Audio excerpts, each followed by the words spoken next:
Merci beaucoup. Je suis vraiment heureux d'être de nouveau ici au nom du Seigneur. Je serai un peu enroué au début, mais au bout d'un moment, le Seigneur me fait passer la deuxième vitesse. C'est que cette semaine, j'ai beaucoup prêché pendant cette série de réunions, et il y a eu beaucoup de questions auxquelles répondre. Et après cela, sortir du bâtiment alors que j'ai chaud. Et là, je n'ai pas un mauvais rhume. Je ne me suis jamais senti mieux de ma vie. Alors, je me sens vraiment bien. Mais c'est ma gorge qui est surmenée, c'est tout. Et tout ira bien.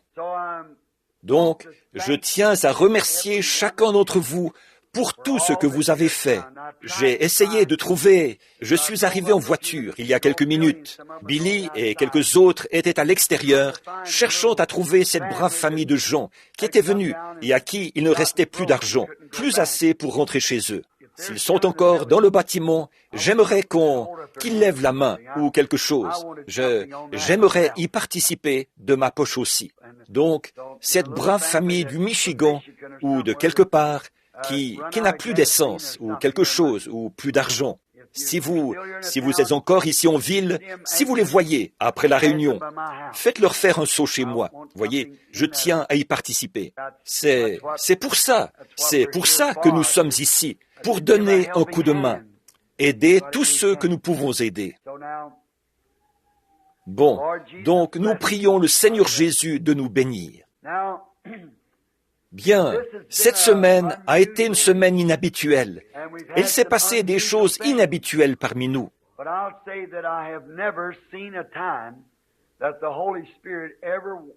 Mais je dirais que je n'ai jamais vu le Saint-Esprit agir plus librement que cette semaine dans les réunions. J'ai trouvé ça tout à fait merveilleux. Et le soir, en rentrant, des fois, ce n'est qu'à 1h du matin que j'en arrivais à dormir. Je me réjouis vraiment en pensant que le Seigneur Jésus est si bon pour nous. Et maintenant, ceux d'entre vous qui sont d'ici, de la ville ou des environs, si vous n'avez pas encore un chez vous, une église qui soit la vôtre, vous pouvez venir ici quand vous voulez, pour en faire votre chez vous. Souvenez-vous, ici, nous n'inscrivons pas de membres. C'est une fraternité ouverte à tous. Nous n'avons, comme disait Howard Cadell, aucune autre loi que l'amour, aucun autre credo que Christ, aucun autre livre que la Bible. Donc, vous êtes toujours les bienvenus dans ce petit tabernacle. Et nous comptons, si le Seigneur le veut, construire dès que possible une église qui convient mieux, plus spacieuse. Pas trop grande, puisque nous croyons que Jésus revient bientôt. Nous ne voulons pas quelque chose de trop sophistiqué. Nous voulons seulement quelque chose. Celui-ci, il est sur le point de s'écrouler. Il a fait son temps, et nous sommes très reconnaissants de l'avoir eu. Je n'oublierai jamais, ici même, où se trouve cette chaire maintenant. Il y a une bonne vingtaine d'années, je me suis agenouillé dans un vieil étang avec des roseaux au-dessus de ma tête. Et le Seigneur m'a dit, construis ton église ici, sur un petit terrain que nous sommes allés acheter au Ingram pour $160, à charge pour nous de le combler. C'était un étang où on venait tous patiner quand il était gelé. Frère Jess Spencer se souvient certainement du temps où ici, c'était un étang, lui et Sir Spencer. Je pense que vous vous en souvenez. Les attelages faisaient un grand détour ici pour éviter les temps. J'étais un petit garçon, là, à l'école Ingramville. Ici, c'était un étang. On venait ici patiner et jouer des parties de hockey improvisées. Et tout sur l'étang. Frère Mike, tu te souviens de l'époque où c'était un étang ici? Oui, monsieur. Et frère Roy, là-bas. Maintenant, à l'emplacement de l'étang, Il en reste seulement une partie juste ici, derrière. C'est là que nous baptisons les gens dans l'eau pour la rémission de leurs péchés. Et maintenant, vous savez, quand on en vient aux questions et qu'on a quelque chose qu'on veut apporter, ça pose un problème, parce qu'on a un auditoire de différents horizons. Les gens ont été enseignés d'une façon ou d'une autre. Mais quand on peut expliquer la chose, même si c'est contraire à l'enseignement qu'ils ont reçu, et que la douceur de leur esprit répond, pour moi, c'est divin. Je ne veux pas mentionner de nom, mais un certain docteur d'une autre ville est venu me voir là, dans le bureau à côté. Je crois qu'il est médecin. Et il disait que ça faisait des années qu'il était plutôt embrouillé à ce sujet. Il avait lu un livre qui était écrit sur le sujet, contraire à mon enseignement. Mais il a dit que depuis qu'il est venu aux réunions et qu'il a vu les réalités de l'Écriture apportées et mises à leur place, la question est définitivement réglée. Il y a quelques instants, dans le bureau, j'ai rencontré des gens qui viennent de l'extérieur, de l'Illinois. Et il y avait à peu près 4 ministres, 3 ou 4 ministres. Ils m'ont dit, « Frère Branham, nous avons enseigné le contraire toute notre vie, mais maintenant, nous saisissons la vision et nous voyons où est vraiment la vérité. Nous nous demandions ce qu'il en était. » Voyez, et là, c'est que maintenant nous sommes, en fait, frères, là, n'allez pas croire que cela porte atteinte à une église ou à des gens, quels qu'ils soient. Cela ne fait qu'édifier l'église, voyez. Et alors, ensemble, nous devons nous unir. Nous devons faire front commun ensemble. Quand Dieu s'est partagé à la Pentecôte, qu'il a partagé la colonne de feu en de petites colonnes de feu qui sont venues se poser au-dessus des gens. Alors le Saint-Esprit est venu sur eux. Si Dieu s'est partagé entre nous, chaque fois qu'il y en a un qui nous rejoint, cela étoffe cette colonne chaque fois plus. Et ensemble, quand toute la glorieuse Église rachetée de Dieu sera rassemblée, nous partirons dans les cieux à coup sûr. Je n'ai jamais essayé de séparer ou de semer la discorde entre les frères. Je me suis efforcé d'être aussi gentil que possible, de comprendre. Et les autres hommes, les églises qui parrainent mes séries de réunions, alors, ils ont des divergences entre eux, mais ils m'aiment, et ils parrainent mes séries de réunions. Et quand j'arrive parmi leurs fidèles, je ne vais certainement pas dire la moindre chose. Un homme bien élevé ne ferait pas ça. Alors un chrétien, encore moins. Absolument pas. Et puis, si jamais je fais des réunions sous tente, ce que j'ai l'intention de faire, si le Seigneur le veut, un jour, alors avant d'aborder l'enseignement d'un de ces points, je commencerai par des réunions le matin avec les pasteurs pendant plusieurs jours pour qu'ils sachent ce que je vais enseigner. À ce moment-là, si tel frère ne le voit pas comme ça, qu'il n'est pas d'accord, n'importe quel frère, il dira à son assemblée, « Bon, ça, je ne veux pas que vous l'écoutiez. Nous n'assisterons pas quand ils enseigneront cela. » Voyez, je leur laisse le choix. Nous voulons toujours rester en harmonie avec Dieu et avec ses enfants, avec chacun. Donc, et ce soir, j'ai à répondre à une question, si le Seigneur le veut, et je me suis dit que je devrais peut-être d'abord répondre à cette question. Il me semblait que j'en avais une autre ici, mais c'était un songe que quelqu'un a donné pour que je prie à ce sujet et que j'en donne l'interprétation. Dans sa grâce, le Seigneur nous a si souvent accordé de le faire. Maintenant, avant de poursuivre le service, nous tenons à vous dire que vous êtes tous cordialement invités à revenir à toutes les réunions, chaque fois que nous en aurons. Et vous, de l'extérieur de la ville, de Louisville, d'ici en ville et des environs, ces excellents ministres, le frère de Sellersburg, les gens qui ont chanté, la dame, je ne saurais pas dire qui c'est, qui a chanté ici tout à l'heure, et le petit garçon, nous vous remercions beaucoup. Comme j'étais en train de parler avec des frères là derrière, je n'ai même pas pu voir qui c'était, ce que c'était, mais je l'ai bien entendu. C'était très beau, et j'apprécie vraiment cette contribution. Maintenant, Je n'avais pas vu ceci hier soir. Mon fils l'avait mis dans ma poche. Une chère personne avait écrit cela. Et souvenez-vous, les gens ne posent pas ces questions pour s'opposer. Parfois, comme elles sont écrites, elles peuvent donner l'impression que la personne s'oppose. Mais c'est un cœur sincère qui cherche une réponse. Voyez, c'est toujours de cette façon que nous le prenons. Quelqu'un de vraiment sincère qui cherche la vérité.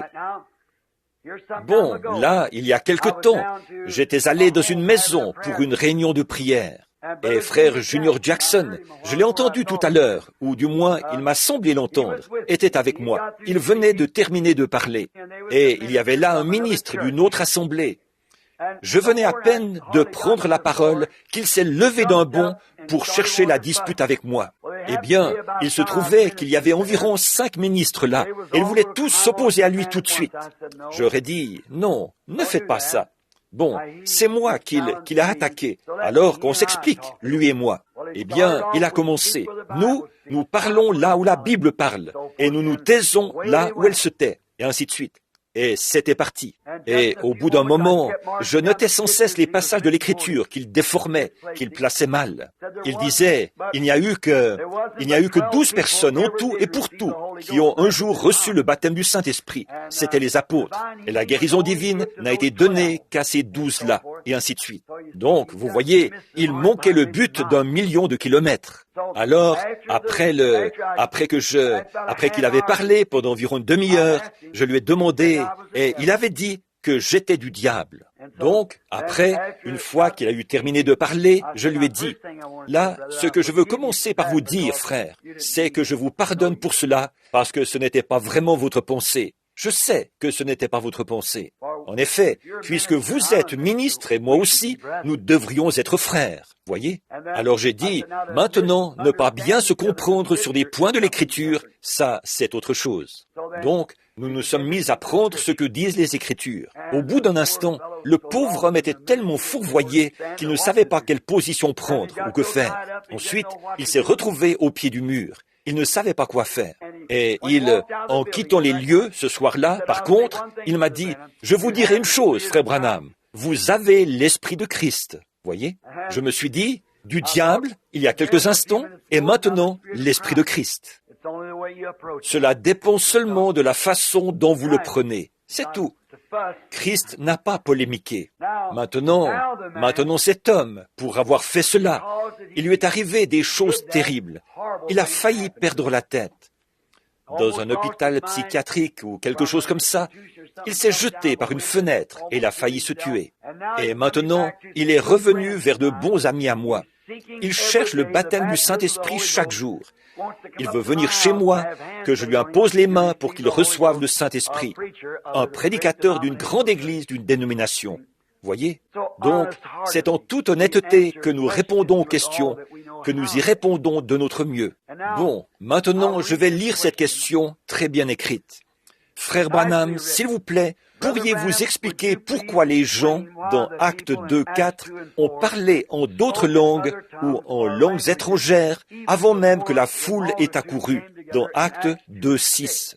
C'est la première question. Oui, de la même personne aussi, me semble-t-il. Oui, c'est de la même personne.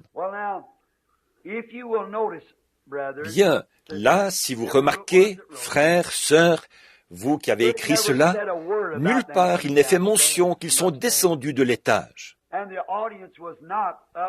Et l'auditoire n'était pas à l'étage. Mais une fois qu'ils sont descendus dans la cour, là où la foule était rassemblée, c'est là qu'on les a entendus parler en langue. Voyez, bon, vous pourriez dire, mais ils ont parlé quand ils étaient à l'étage. Et s'il s'agissait d'un débat ou d'une polémique, vous auriez tout autant le droit de dire qu'ils n'ont pas parlé avant d'arriver en bas, parce que le bruit de ceci s'étant répandu. Voyez? Maintenant, l'autre, ici, qui va avec. Pourriez-vous expliquer comment Simon a su que le Saint-Esprit avait été donné dans Actes 8:18? Ça, c'était à Samarie.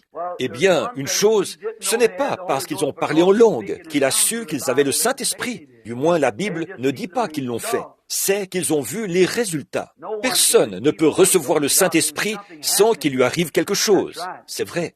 Mais il n'est pas dit qu'ils ont parlé en langue à ce moment-là. Donc, ce doit être autre chose qu'il a vu, autre chose que le parler en langue, puisqu'il n'est pas du tout dit qu'ils ont parlé en langue.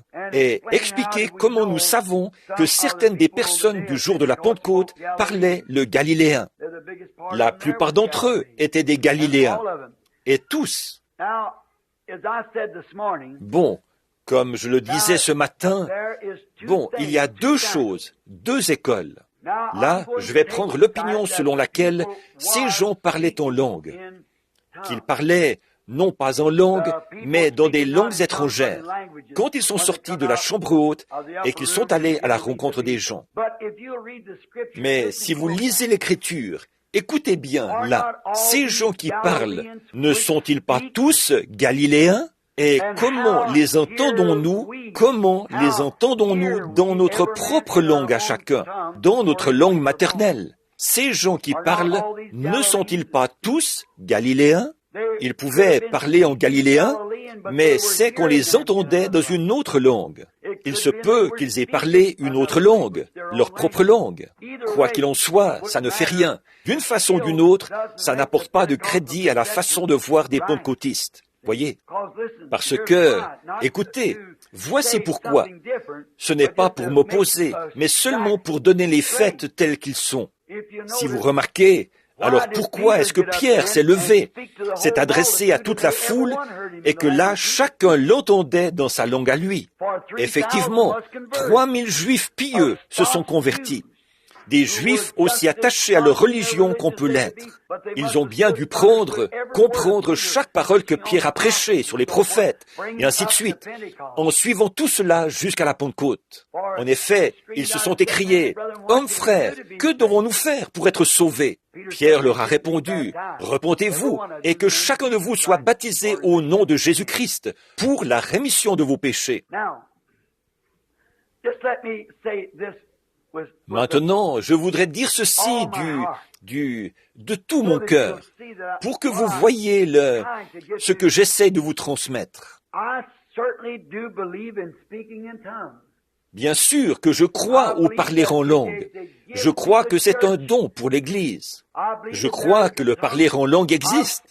Il m'est moi-même arrivé à maintes reprises de parler en langue. Je vais vous donner un petit exemple de ce que je crois que la Pentecôte a été. Et ensuite, quelque chose comme ceci, ou quelque chose qui ressemble à ceci. J'étais à Dallas, à Houston, au Texas, juste avant que cette photo-ci soit prise. Ça devait être la veille. Nous avions pu avoir la salle de concert. Nous avions là de la place pour 8000 personnes. Comme les gens ne tenaient pas tous à l'intérieur, nous sommes allés au tabernacle de Raymond Richet. Je ne me souviens pas au juste, c'était un tabernacle immense, gigantesque. Et nous l'avons rempli au complet. Et je prêchais et priais pour les malades de ce côté-ci. Ensuite, pendant qu'il laissait sortir les gens, j'allais prêcher et prier pour ceux qui étaient là-bas, au tabernacle de Raymond Richet, de l'autre côté de la rivière. Et là, pendant que nous étions là-bas, au moment où nous allions revenir à la salle de concert, Howard m'avait laissé continuer aussi longtemps que je le pouvais. Il m'a touché l'épaule et il m'a tapoté le côté. Si vous avez remarqué dans la salle, quand l'onction est là, il me tapote comme ceci. Ça veut dire, il est temps d'arrêter. N'en dis pas plus. Viens. Et Howard, dans le temps, quand j'étais là, debout, il me prenait par la main. Il passait mon bras par-dessus, sur son épaule, et on sortait. Voyez, parce qu'il savait que je n'en pouvais plus. Eh bien, quand il m'a tapoté, je me suis mis en route pour quitter l'estrade. Je lui ai dit, « D'accord, frère. » Au moment où j'allais quitter l'estrade, il y avait une petite fille, qui était là, debout, en train de pleurer. Une petite fille d'origine mexicaine, qui avait l'air d'avoir dans les 12 ou 14 ans, au début de l'adolescence. Je l'ai regardée et je lui ai dit, « Qu'est-ce qui ne va pas, mon trésor ?» J'ai dit, « Elle pleure, Howard. » C'est que... Il a dit, « Tu n'en peux plus. Il y a un autre groupe là-bas qui t'attend. » Et je lui ai dit, « Fais-la monter ici. » J'ai fait un geste dans sa direction, comme ceci. Et elle est montée sur l'estrade. Je crois que Frère Wood et les autres étaient présents à ce moment-là. Ils étaient à cette série de réunions. Je ne sais pas s'ils étaient présents à ce moment-là ou pas. Frère Wood, où es-tu ce soir? Est-ce que... C'est bien ça? Oui, tu étais présent. Et j'ai dit, fais-la monter sur l'estrade. Bon, je lui ai dit, écoute mon trésor, crois-tu que Dieu peut me dire ce que tu as? Et elle gardait la tête baissée. Je me suis dit, bon, elle est peut-être sourde et muette. Là, j'ai regardé de nouveau. J'ai vu que c'était la langue. Et j'ai dit, oh, elle ne parle pas l'anglais. Elle ne parlait pas un mot d'anglais. Alors, elle venait du Mexique. Alors, ils ont fait venir un interprète. Et j'ai dit, mon trésor, crois-tu que le Seigneur Jésus peut me dire ce que tu as? Bien. Elle a répondu à travers l'interprète. Elle a dit que oui, elle le croyait. Et je lui ai dit, tu ne parles pas du tout l'anglais? L'interprète le lui a répété. Elle a répondu, non, elle n'avait jamais appris un mot d'anglais. Elle venait du Mexique. Et alors, c'est là que la vision a commencé. Et j'ai dit, les visions, ils ne les traduisent pas, voyez, parce qu'on parle sans interruption. Ils ne traduisent jamais une vision. Donc, avant qu'elle soit complètement terminée, c'est ensuite qu'ils leur disent ce qui s'est passé. Alors, pendant que je me suis mis à parler, j'ai eu une vision. J'ai dit, je vois une petite fille d'environ 6 ans. Elle porte une robe en tissu écossais et dans le dos, elle a des mèches de cheveux noirs avec des nœuds de ruban. Elle est assise près d'une cheminée à l'ancienne. Il y a une grande marmite et elle mange du maïs jaune qui est dedans. Elle mange tellement de maïs qu'elle est prise d'un violent malaise. Elle tombe et sa mère l'étend sur le lit. Elle a des convulsions épileptiques. Voilà ce qui lui est arrivé. Voyez, j'ai dit, depuis ce moment-là, tu souffres d'épilepsie. Et rapidement, avant que qui que ce soit ait parlé, elle a regardé l'interprète et elle lui a dit dans sa propre langue. Je croyais pourtant qu'il ne parlait pas l'espagnol. Et l'interprète m'a dit, vous parliez en espagnol? Je lui ai dit, non monsieur, je parlais anglais. Il m'a dit, eh bien, elle dit que vous avez parlé en espagnol. J'ai compris ce que c'était. J'ai dit, arrêtez les magnétophones. Il y avait tout un tas de magnétophones. Il y en avait peut-être une trentaine qui enregistraient à l'époque. Frère Roy Robertson, tu étais là, n'est-ce pas? Oui, frère Roy Robertson, sœur Robertson, et les autres étaient là. Alors j'ai dit, arrêtez les magnétophones, qu'on écoute ce passage. Et c'était bien de l'anglais. Mais vous voyez, là, quand je me suis mis, tant que la vision durait, je parlais en anglais, mais elle l'entendait en espagnol. Comment les entendons-nous dans notre propre langue à chacun, dans notre langue maternelle? Voyez? Mais dès que je me suis remis à parler moi-même, alors elle n'entendait plus ce que je disais. Mais tant que c'était sous l'inspiration. Maintenant, appliquez cela au jour de la Pentecôte, ne serait-ce qu'un instant. Voyez, mes amis, Dieu est mon juge. C'est le Saint-Esprit qui a fait cela. Or, appliquons cela au jour de la Pentecôte pour faire ressortir le sens de ce que nous voulons dire. Le Saint-Esprit ne fait pas quelque chose rien que pour dire qu'il l'a fait. Il faut qu'il y ait une raison, un but. Voyez? Or, ce jour-là, comment les entendons-nous dans notre propre langue à chacun, dans notre langue maternelle? Tous ces gens qui parlent, ne sont-ils pas galiléens? Comment savait-on qu'ils étaient galiléens, si ce n'est pas qu'ils parlaient galiléen? Tout le monde s'habillait pareil. Comment savait-on qu'ils étaient galiléens? Tous ces gens qui parlent, ne sont-ils pas galiléens? Et comment se fait-il donc que nous les entendions s'exprimer dans notre propre langue à chacun, dans notre langue maternelle? À ce moment-là, un autre homme, Pierre, un Galiléen, se lève et se met à leur prêcher. Et il se trouve que dans cette grande foule de gens, 3000 personnes ont compris ce qu'il a dit. Ces personnes se sont avancées, elles se sont converties, elles ont donné leur vie à Christ. Maintenant, écoutez, permettez-moi de vous donner un autre passage de l'Écriture. Prenons le grand Saint Paul, et là nous lirons le chapitre 12 de la première épître aux Corinthiens. Et puis, nous passerons au chapitre 13 de la première aux Corinthiens, où Paul parle de « si les oreilles disaient au nez, je n'ai pas besoin de toi », et ainsi de suite, les membres du corps. Et ensuite, au chapitre 13, écoutez ce qu'il dit là. Bon, nous savons que la Bible parle de 2 parlers en langue différents. L'un d'eux, c'est une langue qui est un dialecte qui existe sur terre. Quant à l'autre, c'est une langue inconnue. Or, beaucoup de mes précieux frères, je vous ai dit que je suis pentecôtiste. Or, la plupart de mes frères croient que lorsqu'on reçoit le Saint-Esprit, on se lève et on se met à parler dans une langue inconnue. C'est tout à fait contraire à l'Écriture. Dans ce cas-là, les gens ne comprennent pas ce qu'on dit. Mais au jour de la Pentecôte, chacun comprenait ce qu'on disait. C'était le début, la proclamation du message à toutes les nations. Voyez, Jésus a dit que l'Évangile devait être prêché au monde entier, à commencer par Jérusalem. Voilà pourquoi il fallait que ça arrive de cette façon. Remarquez là, Paul a dit qu'un parler en langue, si on parle en langue dans une langue inconnue, c'est-à-dire le don des langues, à moins qu'il y en ait une interprétation ou une révélation, cela ne sert pas à grand-chose. Et puis, nous trouvons au chapitre 13 qu'il dit « Quand je parlerai les langues des hommes, c'est-à-dire les dialectes de la terre, ou des anges, quand je parlerai les langues des hommes ou des anges, si je n'ai pas l'amour, je ne suis rien. » Donc, on peut avoir le véritable parler en langue dans les langues des hommes aussi bien que dans celles des anges, et pourtant ne pas avoir le Saint-Esprit. N'est-ce pas ce que nous venons de voir dans Hébreux 6? La pluie est tombée sur le blé et sur l'ivraie. Jésus n'a-t-il pas dit « La pluie tombe sur les justes et sur les injustes ?» Voyez, la même pluie qui fait pousser le blé est celle qui fait aussi pousser mais c'est à son fruit qu'on le reconnaît. Et le premier des fruits de l'esprit, c'est l'amour. Ce que Paul a dit, c'est même si je savais parler toutes sortes de langues, mais que je n'ai pas l'amour, la longanimité, la bonté, la foi, la patience et ainsi de suite, cela ne me servirait à rien. Voyez? Et remarquez, au sujet des dons, vous dites, « Oh, voilà un grand homme de Dieu. Oh, il accomplit des miracles. » Là encore, ça ne signifie pas qu'il a ce qu'il faut. Quand j'aurais un don de miracle, Paul a dit dans 1 Corinthiens, quelque chose comme ça.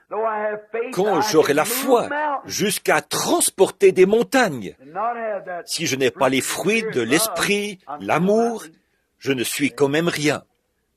Voyez, parce que la foi peut tout faire. C'est pour ça que je dis toujours, vous n'êtes pas guéri par les mérites de votre salut. Vous êtes guéri par les mérites de votre foi, si tu peux croire. Alors, voyez, quand je parlerai les langues des hommes et des anges, si je n'ai pas là, bien qu'il lui soit possible de le faire, je ne suis rien. Donc, vous voyez, on ne peut pas s'y fier.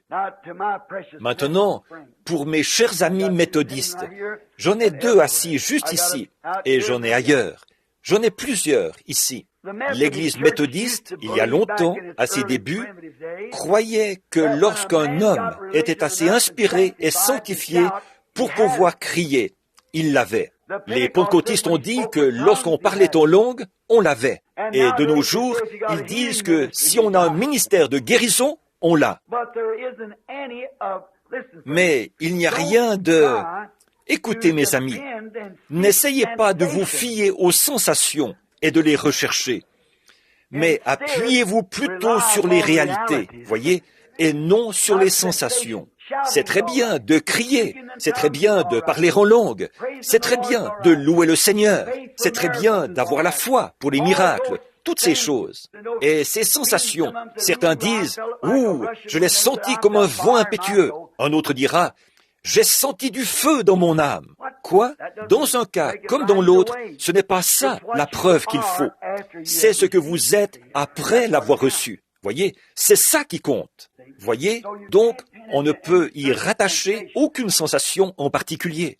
Voilà, honnêtement, tout ce que j'en sais. Là, il se peut que je me trompe.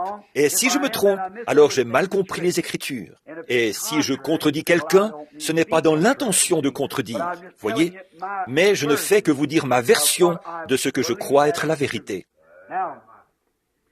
Bon, on a passé pas mal de temps sur ce sujet avant de commencer la réunion habituelle. Bon, nous ne parlons pas très souvent de ces choses ici au tabernacle. Ça fait un bout de temps. C'est la première fois, il me semble, depuis longtemps, depuis peut-être 1 an ou 2, quelque chose comme ça. Et alors, il y a peut-être de nos fidèles qui viennent et qui disent, « Eh bien, frère Branham, mes lèvres ont balbutié, et j'ai fait ceci, j'ai fait cela. » Je dis, bon, d'accord, c'est très bien. Or, si vous voulez parler dans une langue inconnue, je crois que Dieu vous permettra de le faire. Mais d'après les Écritures, vous n'êtes toujours rien, tant que le Saint-Esprit n'est pas venu. Ensuite, une fois que le Saint-Esprit est venu, alors vous pouvez parler en langue et avoir Dieu, avec la nature que vous avez, il vous taillera. Il fera de vous le meilleur serviteur que vous puissiez être. Il pourrait vous faire prêcher l'Évangile. Il pourrait vous donner le don de parler en langue. Il pourrait faire de vous un prophète. Il pourrait vous donner un esprit de prophétie. Il pourrait... Qui sait ce qu'il pourrait faire pour vous? Ou il pourrait même vous donner toutes ces choses. Mais la première chose dont il faut vous assurer, c'est que par un seul, pas par une sensation, mais par un seul esprit, nous avons tous été baptisés pour former un seul corps. Et ensuite, les dons viennent de ce corps. Voyez, le parler en langue et tout. Voilà ce que c'est. Si un membre de l'église du Nazaréen vient me voir, vous diriez, « Frère Branham, il y a les gens de l'église du Nazaréen et les méthodistes. Ils disent qu'ils ont reçu le Saint-Esprit lorsqu'ils ont poussé des cris. Ils disent qu'ils ont reçu le Saint-Esprit. Je ne dis pas le contraire, mais il y a une chose que je regarde. C'est à leurs fruits. Quand la vérité est révélée, certains d'entre eux s'y opposent farouchement. C'est du diable. Là, par le fruit, on voit d'où c'est venu. Voyez, ça montre qu'ils ne l'ont pas reçu. Mais ceux qui sont disposés à marcher dans la lumière, à recevoir la parole. Il y a quelque temps, je prêchais là-bas dans le Kentucky. Et après la réunion, dehors, il y avait un homme qui faisait partie d'une église où l'on croit que les jours des miracles sont passés. Il avait une lanterne à la main. Et il m'a dit, « Prédicateur, je vous attendais. » J'étais avec un vieil oncle à moi qui est décédé maintenant. J'ai dit, « Oui, monsieur. » Il m'a dit, « Je suis un tel. » Et je lui ai serré la main. Je lui ai dit, « Je suis vraiment heureux de vous rencontrer, mon frère. » Et il m'a dit, « Je tiens à vous dire que je crois que vous avez complètement tort. » Je lui ai répondu, « Eh bien, c'est votre droit le plus strict, puisque vous êtes un Américain. » Et il a dit, « Eh bien, vous voyez, et nous... » Je lui ai dit, « Tort, à quel sujet? Vous voulez dire au sujet de la guérison? » Je lui ai dit, « Et cette jeune fille aux pieds nus, qui est montée sur l'estrade hier soir, avec un petit bébé. Elle-même n'avait guère plus de 14 ans. Elle était pieds nus, avec une espèce de robe en... Comment ça s'appelle? Vichy, calico ou quelque chose. Je ne m'y connais pas en tissu. Et elle tenait un bébé. Elle est venue jusqu'à moi. Il y avait des gens jusque dans les fenêtres. Et c'était une église méthodiste. L'église méthodiste de White Hill, tout près de Burkesville, dans le Kentucky où je suis né. Et elle tenait ce bébé. Et j'ai dit, « Sœur, j'avais demandé, est-ce que quelqu'un est malade? » Et elle s'était avancée, là, une pauvre créature timide, la tête baissée. Et elle a dit, « Oui, monsieur, mon bébé. » Et le petit faisait comme ça. Je lui ai dit, « Qu'est-ce qu'il a, sœur? » Elle a dit, « Il a la tremblote. » J'ai dit, « La tremblote? » Oui, monsieur. J'ai dit, « Depuis combien de temps est-ce qu'il a cette tremblote? » Elle a répondu, « Eh bien, depuis qu'il est né. Et à cette heure, il a près d'un an. » Et je lui ai dit, « Est-ce que vous voulez bien me laisser tenir ce bébé? Là-bas, dans les régions montagneuses, il faut faire attention à ces choses-là. » Elle a dit, « Oui, monsieur. » Elle m'a mis le petit bout de chou dans les bras. Et dans mon cœur, je suis resté immobile un instant. J'ai dit, « Oh Dieu, si tu veux me permettre de gagner ces gens à toi, fais quelque chose pour moi maintenant. » Et pendant que je tenais ce bébé dans mes bras, il a cessé de trembler. Je l'ai regardé, je l'ai assis sur mes bras, j'ai joué avec, et il m'a fait des risettes. J'ai regardé la jeune fille, elle a levé, elle avait la tête baissée, la chevelure partagée en 2 nattes qui lui descendaient dans le dos. Elle a levé la tête, les larmes coulaient sur ses joues. Il y avait là des hommes frustes, avec la barbe longue comme ça, et des larmes leur coulaient sur les joues. J'ai regardé autour de moi, j'ai dit, « Je vous redonne votre bébé, sœur. » Jésus-Christ l'a guéri. Et des femmes âgées, là, se sont mises à s'évanouir et à tomber par terre. On leur versait de l'eau sur le visage et on les éventait. Et alors je lui ai dit, qu'est-ce qui a fait cela? Il m'a dit, Monsieur Branham, je ne peux pas accepter quelque chose si je ne le vois pas de façon tout à fait claire. J'ai dit, eh bien, voilà qui me semble honnête, mais j'ai dit, puis-je vous demander où vous habitez? Il a répondu, derrière la colline, par là-bas. Passez donc chez moi ce soir pour le souper. Je vous donnerai du beurre et du pain de maïs. J'ai dit, j'aimerais bien y aller, et j'ai vraiment faim, mais j'ai dit, je ne peux pas. Il faut que je raccompagne mon oncle à la maison. Et j'ai dit, eh bien, puis-je vous demander quelque chose? Comment savez-vous que vous arriverez chez vous? Il a répondu, c'est simple, je n'ai qu'à passer de l'autre côté de cette colline. Je lui ai dit, est-ce que vous voyez votre maison? Il a répondu, non. Je lui ai dit, alors, comment savez-vous que vous allez y arriver?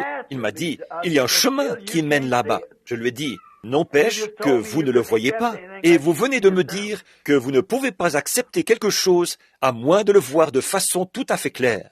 Oh, il a dit, je prendrai ma lampe et je marcherai à sa lumière. Je lui ai dit, c'est exactement ce que je veux vous amener à faire. Au fur et à mesure que la lanterne éclaire, vous marchez dans la lumière, comme lui, il est dans la lumière. Nous arriverons à bon port. Même si je ne vois pas clairement l'arrivée, je sais que ce sera là. Prions maintenant. Père Céleste, nous te sommes reconnaissants pour la bonté de Jésus-Christ, qui est l'essence même de l'amour. Avant, je pensais que tu étais fâché contre moi, mais que Jésus m'aimait. Mais maintenant, je reconnais que Jésus est le cœur même de Dieu. Donc, je sais que tu m'aimes et que tu as souffert pour moi. Et Dieu notre Père, je prie pour ce monde aujourd'hui et pour notre pays. Seigneur, je demande ton pardon pour mes propres fautes et pour les fautes des miens, des gens que tu m'as confiés pour que je sois leur berger. Et je te prie de les bénir et de bénir chacune des personnes qui sont venues à cette petite série de réunions et qui ont posé des questions. Ou peut-être ai-je dit quelque chose de contraire à ce qu'ils croient. Seigneur, moi, je ne peux pas l'expliquer. J'en suis incapable. Mais est-ce que tu veux bien leur faire savoir, Père, ce que je veux dire dans mon cœur? S'il te plaît, je te prie de le faire. Bénis-les tous. Bénis-nous alors que nous nous attendons maintenant à ta parole pour quelques instants avant le service de baptême. Aide-nous à dire ce qui est juste.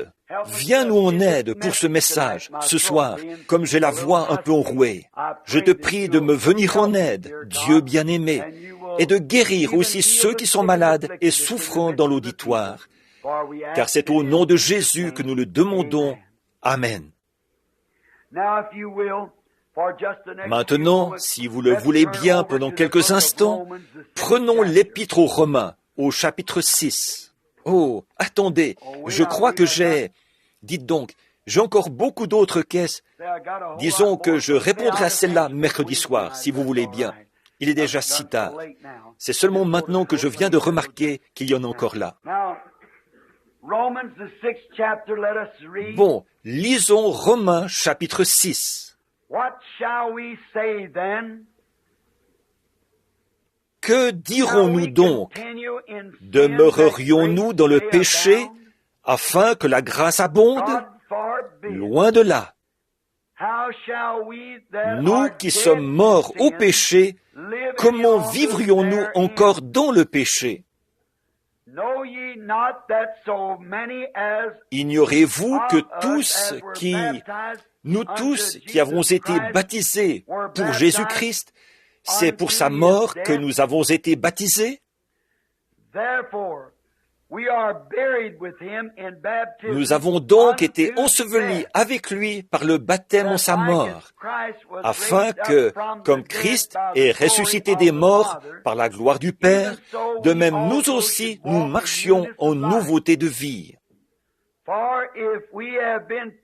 En effet, si nous sommes devenus une même plante avec lui, par la conformité à sa mort, nous le serons aussi par la conformité à sa résurrection. Pour prendre un sujet ce soir, dont je traiterai pendant une vingtaine de minutes, je dirai ceci: s'identifier à Christ.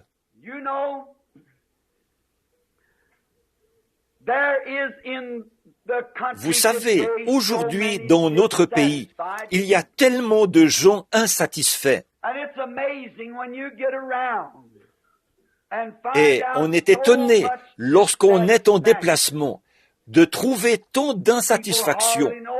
Les gens ne savent guère ce qu'ils veulent. Ils descendent la rue à 115 ou 130 km à l'heure, là où c'est limité à 50 km à l'heure. Ils font crier leurs freins pour tourner au coin de la rue et repartent à toute vitesse en laissant la moitié de la gomme de leurs pneus, rien que pour aller à 2 pas de chez eux discuter un moment. On dirait que les gens ne savent pas vraiment ce qu'ils veulent. Il y en a qui sont tellement dérangés qu'ils vont à la pharmacie s'acheter une bouteille d'arsenic ou d'acide sulfurique ou quelque chose comme ça pour se suicider. On les retrouve raides morts. Il y en a qui ouvrent le robinet du gaz chez eux ou qui restent dans leur voiture avec un tuyau pour amener le monoxyde de carbone qu'il y a dans les gaz d'échappement pour essayer d'échapper à la vie. Il y en a qui montent sur le pont, qui écrivent un petit mot qu'ils laissent sur leur veston, qui posent leur veston là et qui se tuent en se jetant dans la rivière. Il y en a qui se jettent du haut des montagnes, du haut des tours. Et il y en a qui prennent un pistolet, qui l'appuient contre leur tête et qui se font sauter la cervelle.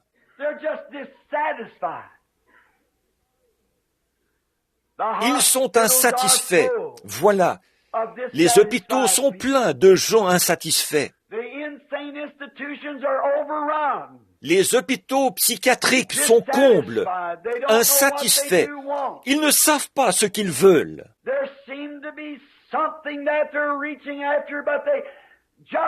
On dirait qu'ils aspirent à quelque chose, mais qu'ils n'arrivent jamais à l'obtenir.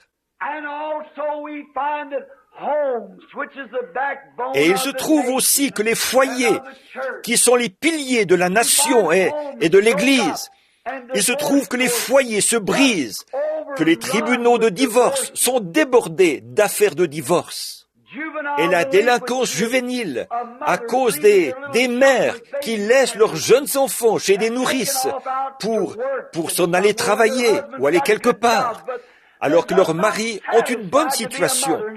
Mais elles ne se satisfont pas d'être mères au foyer. Elles ne se satisfont pas de s'habiller comme de vraies dames. Elles veulent s'habiller comme des hommes. Les hommes veulent ressembler aux femmes. Et on dirait vraiment qu'il y a quelque chose qui cloche quelque part. Les gens aspirent à quelque chose et ils n'arrivent pas à le trouver.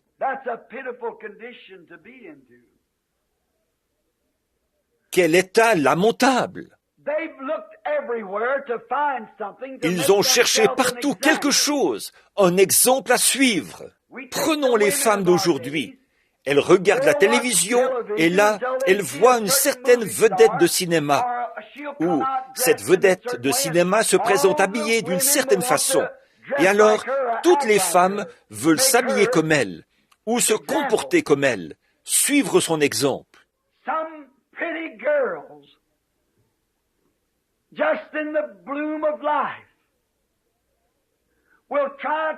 De jolies jeunes filles, dans la fleur de l'âge, essaient d'imiter, de prendre une vedette de cinéma comme exemple à suivre. Et elles finissent par se retrouver ficelées dans une cage de péché d'où elles n'arrivent plus à ressortir. C'est pitoyable. Je les vois venir aux réunions, les joues sillonnées de larmes, mais elles cherchent quelque chose. Prenons les hommes. Les hommes, on les voit dans la rue ou à leur travail. Les hommes d'un certain âge veulent ressembler à des adolescents. Ils se coupent les cheveux en brosse sur le dessus et ils se ramènent les cheveux vers l'arrière en queue de canard. Ils veulent ressembler à des adolescents. Les adolescents veulent ressembler à un de ces rois du rock'n'roll. Où est-ce qu'ils aboutissent? dans le péché et dans la honte. Les hommes ont l'air d'être insatisfaits. Ils courent dans tous les sens. Ils suivent, écoutent la radio pour entendre des blagues et tout, racontées par ces blagueurs. Et ensuite, ils s'en vont essayer d'imiter ces gens ou de faire comme eux. Prenez les petits garçons dans la rue. J'en sais quelque chose.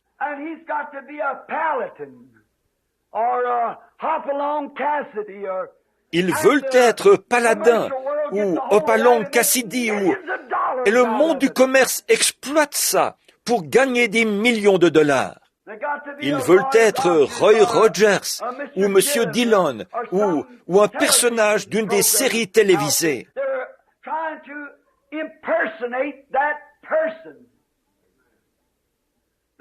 Ils essayent d'imiter ce personnage. Ils en ont fait leur exemple. Ils les ont pris comme guides pour leur manière de vivre. Et qu'est-ce qu'ils trouvent au bout du chemin? Ces petits gars deviennent des bandits et des voleurs. Les femmes deviennent des prostituées et des filles de trottoir et des délinquantes. Et les hommes deviennent des joueurs et ils aiment le plaisir plus que Dieu. Les assemblées essaient d'imiter une autre assemblée, une grande assemblée. On voit bien, semble-t-il, qu'il n'y a pas de satisfaction chez les gens. Qu'est-ce qui leur fait faire ça? Il y a une raison. C'est une nature. C'est Dieu qui leur a donné cette nature. Ils ont une nature qui les pousse à vouloir quelque chose à quoi s'identifier. Il faut qu'ils aient quelque chose qu'ils désirent imiter, un objectif dans la vie. Ils veulent être une vedette de cinéma, ou un cow-boy, ou quelque chose du genre. J'entendais à la radio, en rentrant chez nous, qu'un grand homme d'origine italienne, à Denver, essayait d'imiter Hopalong Cassidy, ou quelque chose, avec un pistolet chargé. Au lieu de ça, il sera jambe de bois pour le restant de ses jours. Le coup est parti et lui a arraché la rotule.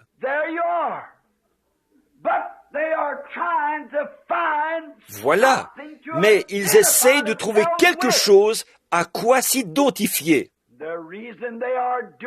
Et la raison pour laquelle ils le font, c'est parce qu'il y a quelque chose en eux, et c'est Dieu qui les a fait comme ça. Mais Dieu leur a fait un exemple auquel s'identifier. Et c'est quand il a fait Jésus-Christ, pour qu'il soit votre sauveur. Voilà l'exemple. Voilà ce à quoi les gens cherchent, devraient chercher à s'identifier. À Jésus, être comme lui. Si tous les petits garçons qui voudraient être Hopalong Cassidy ou un autre de ceux-là, ou les petites filles, les Annie Oakley et tout, si seulement ils voulaient ressembler à Jésus autant qu'ils veulent ressembler à ceux-là, les écoles du dimanche déborderaient partout. Si les femmes qui veulent ressembler à une vedette de cinéma, si elles voulaient ressembler à Jésus, l'Église, eh bien, on n'aurait jamais besoin d'y ramasser une offrande. C'est sûr, Dieu a mis dans l'homme le désir d'avoir un exemple à suivre, et Dieu lui a donné cet exemple. Cet exemple, c'est Jésus-Christ, pour qu'on s'identifie à lui. Maintenant, si nous lui ressemblions davantage, il n'y aurait pas autant de gens vaniteux dans le monde. Il n'y aurait pas d'enfants affamés dans le monde. Il n'y aurait pas de whisky, de boissons ou de jeux d'argent. Dieu nous a donné un exemple à imiter, mais nous refusons de nous y conformer. Voilà ce qui cloche dans le monde. Ils ont bien le désir, c'est Dieu qui le leur a donné, mais ils l'ont orienté dans la mauvaise direction. C'est le moment de faire demi-tour, de reprendre le bon chemin est de se diriger vers le calvaire. La nature le prouve. Bien, si les gens d'aujourd'hui, avec ce grand désir, cette grande ambition de ressembler à quelqu'un qu'on prend pour exemple, s'ils prenaient Christ comme exemple, on pourrait licencier tous les policiers du pays. Tout le monde serait doux et humble. Tout le monde serait gentil et plein d'affection fraternelle les uns pour les autres. On ne jugerait plus une seule affaire de divorce dans le pays. Il n'y aurait aucune maladie. On pourrait même désaffecter les hôpitaux si tout le monde tâchait de prendre Jésus-Christ comme exemple. Nous n'aurions besoin de rien d'autre.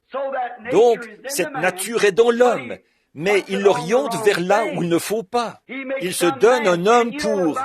Et vous savez, la Bible dit que nous sommes maudits lorsque nous prenons la chair pour appui. Quand on veut prendre la chair pour appui, ou qu'on met sa confiance dans la chair, la Bible dit qu'on est maudit. Je ne le sais que trop bien. On s'y laisse si facilement prendre. Voilà ce qui est à l'origine de beaucoup de ces choses. Ce sont nos kiosques à journaux, pleins de magazines obscènes. Nos maisons qui sont pleines de photos de pin-up. Nos informations télévisées qui ne sont jamais censurées. Tout y est permis. On peut sortir n'importe quelle blague ou faire des choses terribles. Il n'y a plus de pureté parmi nous. Je sais que vous me trouvez très dur là-dessus. Mais il faut que quelqu'un soit dur là-dessus. Il faut absolument que quelqu'un le fasse. Quand j'étais petit, j'ai lu le livre Tarzan chez les singes. Maman avait une espèce de petit tapis en fourrure que Madame Wathen lui avait donné. Il était posé devant sa commode. J'ai découpé ce truc-là, je m'en suis fait un costume de Tarzan et j'ai dormi dans un arbre pendant une semaine. Je voulais être Tarzan. Ensuite, quand j'ai lu le livre The Lone Star Ranger, je sortais à cheval sur le balai de maman. Je l'utilisais comme un cheval de bois. Je voulais être le Lone Star Ranger. Ce que les gens font dépend ni plus ni moins de ça. Ce qu'on lit, la musique qu'on écoute. Entrez donc dans un restaurant et cette espèce de rock'n'roll, ce n'est pas étonnant que les gens deviennent fous. Il y a de quoi rendre fou un être humain. Mais oh, je serai reconnaissant toute l'éternité pour le jour où j'ai lu au sujet de Jésus. Voilà ce qui m'a satisfait. Je veux être comme lui. Voilà mon désir, de pouvoir tondre l'autre jour ou faire l'effort supplémentaire, de pouvoir pardonner quand tout est contre vous, de n'en vouloir à personne, même quand ils vous maltraitent à raison ou plutôt à tort, pour le bien que vous avez fait, mais de continuer à les aimer. Voilà comment je veux être. Voilà le genre de personne que je veux être. Je veux être capable, lorsqu'on m'injurie, de ne pas injurier en retour. Voilà l'exemple que Dieu nous a donné en Jésus-Christ. C'est à lui que nous devrions nous identifier. Nous sommes... Comment s'identifier à lui, me direz-vous, frère Branham? Là, pour ressembler, il faut s'habiller comme les vedettes de Hollywood et faire toutes ces choses. Mais comment s'identifier à Jésus-Christ? Premièrement, vous vous repentez de ce que vous avez déjà fait. Et ensuite, vous vous identifiez à lui ici, dans le baptistère. Sans doute que beaucoup de personnes vont s'identifier à lui dans quelques minutes. Dans le baptistère, vous vous identifiez à lui par le baptême. En effet, si nous sommes ensevelis en Christ, nous sommes identifiés à sa mort, à son ensevelissement et à sa résurrection. Voilà pourquoi nous nous faisons baptiser. Nous descendons dans l'eau et nous en ressortons pour témoigner de ce que nous croyons à la mort, à l'ensevelissement et à la résurrection de Jésus-Christ. Et si nous sommes devenus une même plante avec lui, par la conformité à sa mort, Dieu nous a donné cette promesse. Nous serons semblables à lui à la résurrection. Identifiez-vous à une reine du cinéma et voyez où vous arriverez. Identifiez-vous à un certain cow-boy ou un certain adolescent et voyez où vous arriverez. Mais je vous mets au défi ce soir. Identifiez-vous à Jésus-Christ dans sa mort et dans sa résurrection et voyez où vous serez à la résurrection. Car si nous souffrons avec lui, nous régnerons avec lui. Dieu nous a donné cette promesse. Tout mon désir, c'est d'être comme lui. Prends-moi, ô Seigneur, pour me modeler, me former. Façonne-moi à nouveau. Comme le prophète qui est allé à la maison du potier, brise-moi pour me remodeler. Dans l'Ancien Testament, lorsqu'un homme voulait s'identifier dans la maison de Dieu, il prenait tout ce qu'il pouvait trouver de plus innocent. Un agneau. Il savait que l'agneau n'avait pas de péché, puisqu'il ne connaissait pas le péché. Alors, il y allait, il prenait l'agneau, il posait la main sur sa tête, il confessait ses péchés. Et par la foi, il transférait ses péchés vers l'agneau et l'innocence de l'agneau vers lui. Ensuite, l'agneau mourait, puisqu'il était pécheur. Et cet homme vivait par un acte de foi pour avoir obéi à ce que Dieu avait dit. Mais qu'est-ce qu'il faisait? Il ressortait du temple avec le même désir qu'il avait en lui en entrant.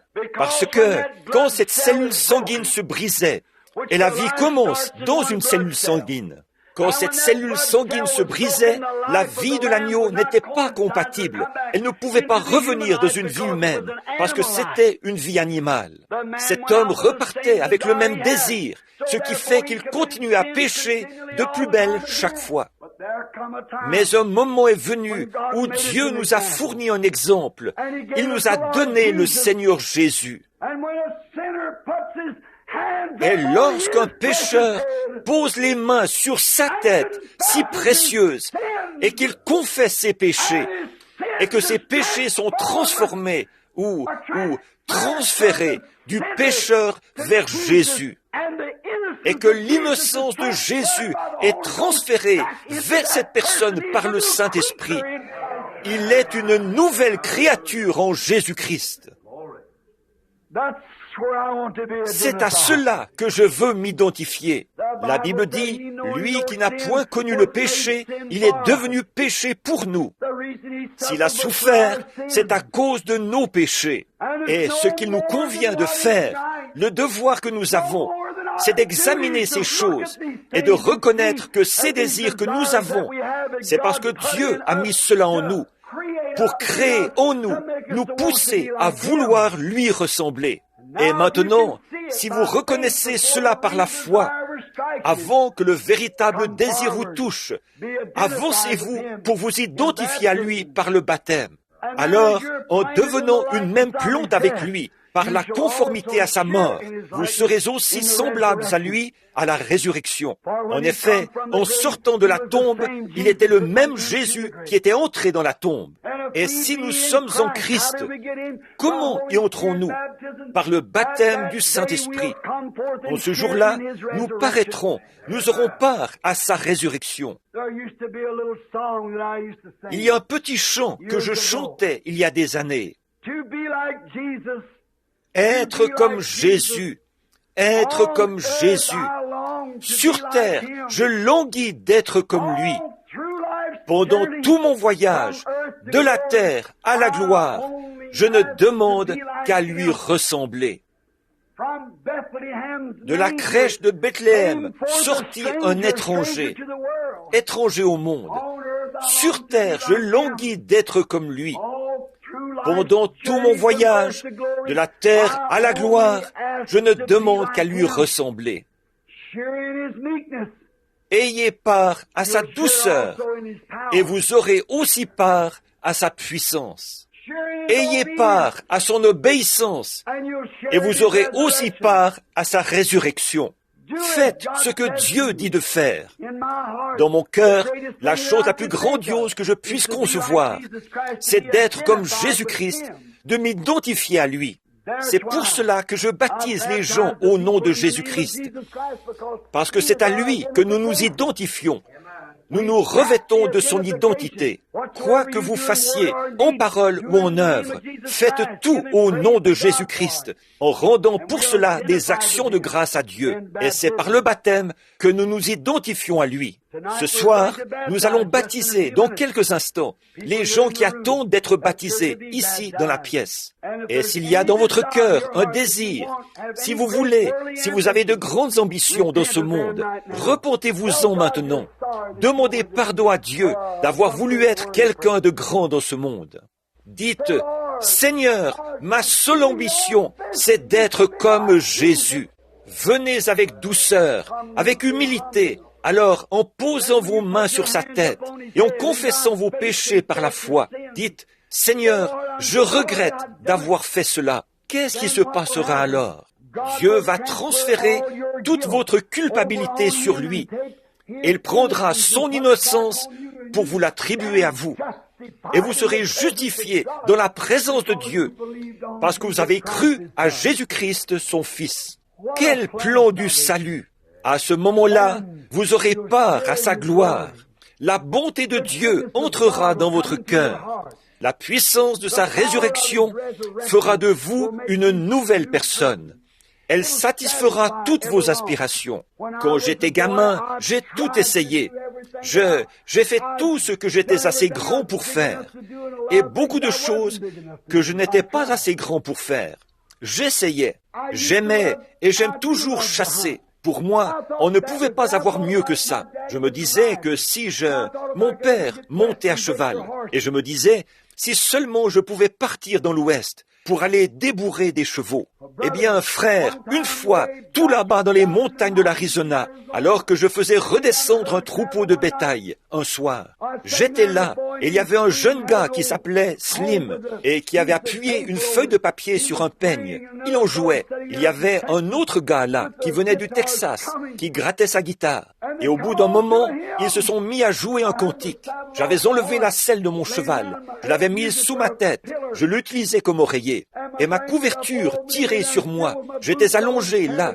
J'avais gardé mes bottes sur moi, soulevées du sol par les éperons. Et il s'est mis à jouer. À la croix où mourut mon sauveur, je suis venu brisé de douleur. Là, son sang purifia mon cœur. À son nom, la gloire.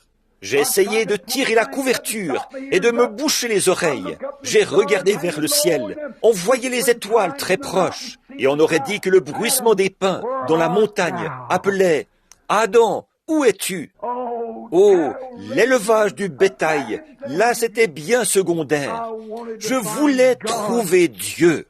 Tout là-bas, soulevé sur une paire d'éperons, j'ai dit « Monsieur, je ne sais pas qui vous êtes, mais ne me punissez pas tant que je n'aurai pas trouvé ce qu'il faut. » 2 jours plus tard, j'étais assis là, en ville, quelques jours plus tard, après le grand rassemblement du bétail. J'étais assis là, sur un banc public. Une jeune fille, originaire d'un pays de langue espagnole, s'est approchée. Et moi, j'étais assis là, je pensais à Dieu. Qu'est-ce que cela peut bien être? Et cette fille s'est approchée. J'étais un garçon d'environ 18 ans, et elle a laissé tomber son mouchoir en passant. Je lui ai dit, « Mademoiselle, vous avez laissé tomber votre mouchoir. » Rien que de penser à Dieu, ça avait changé mon désir. Mon pauvre cœur d'Irlandais était affamé. Je désirais quelque chose qui me satisfasse. Dieu m'a donné le privilège de chasser dans le monde entier, en Afrique, en Inde, en traversant des chaînes de montagnes, au Canada, de faire certains des plus grands parcours de chasse, d'attraper des records mondiaux. Tout ça, c'est très bien, mais il n'y a rien qui puisse suppléer à cette puissance du Dieu vivant, ce qui descend là, dans l'âme. Quand j'arrive dans ces endroits, j'aime les montagnes, j'aime les couchers de soleil. Là, je m'installe, j'attache mon cheval et je me dirige vers les sommets. Je reste là quelques jours, à admirer les levées et les couchers de soleil, à écouter le cri des aigles. C'est agréable, j'aime être là. Mais frère, mon cœur se met à cogner et à palpiter quand je repense à ceci. Impur, impur, les mauvais esprits le déchiraient. Jésus est venu s'établir et depuis, tout va bien. Je me mets à penser aux malades et à cet appel. Et il y a quelque chose en moi qui s'écrie. Dépêche-toi de redescendre de ces montagnes. Va vite auprès de ces gens. Je veux m'identifier comme étant son serviteur, parmi son peuple. Oh, que j'aime m'identifier à lui. Et en retour, il vient parmi nous pour s'identifier avec nous. Il est ici ce soir, mes amis. Le moment de commencer le service de baptême arrive, maintenant, dans une dizaine de minutes. Et avant de le faire, avant de commencer, je tiens à dire ceci. Jésus-Christ, le Fils de Dieu. J'aurais encore beaucoup de choses à faire remarquer, mais je n'ai pas le temps. Jésus-Christ, le Fils de Dieu, s'est identifié dans sa parole. Jésus-Christ, le Fils de Dieu, a montré son identité dans la réunion ce matin en donnant le discernement. Il montre son identité en sortant le pécheur des ornières du péché pour faire de lui un homme nouveau, une nouvelle créature. Il prend la femme ou l'homme le plus bas tombé, ivrogne, alcoolique, quoi que ce soit, et il le relève, il le purifie, et l'on fait un vrai monsieur, ou une vraie dame. Voilà, mon Seigneur.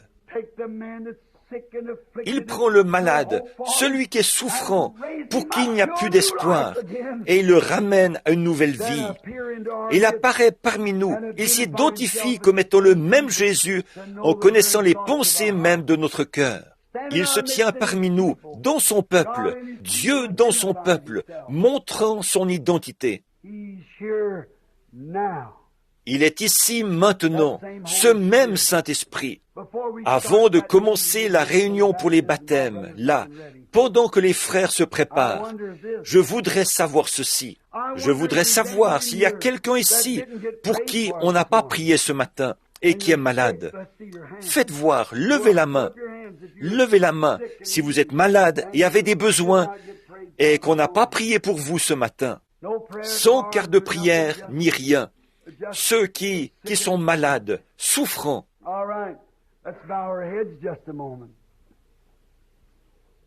Très bien, courbons la tête un instant.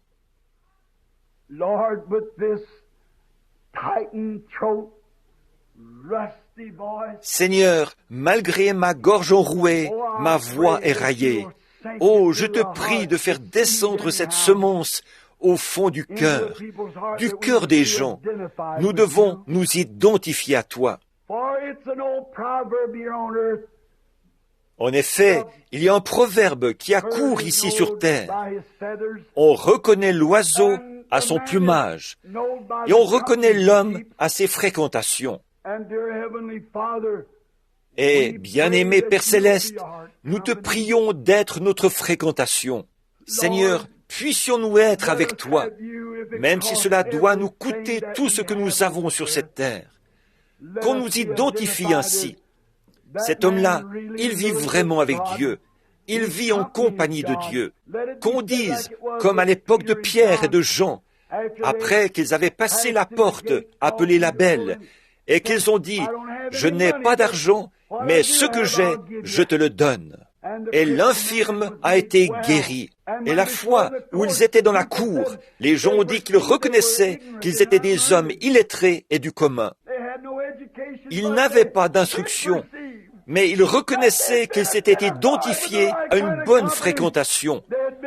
Ils avaient été avec Jésus.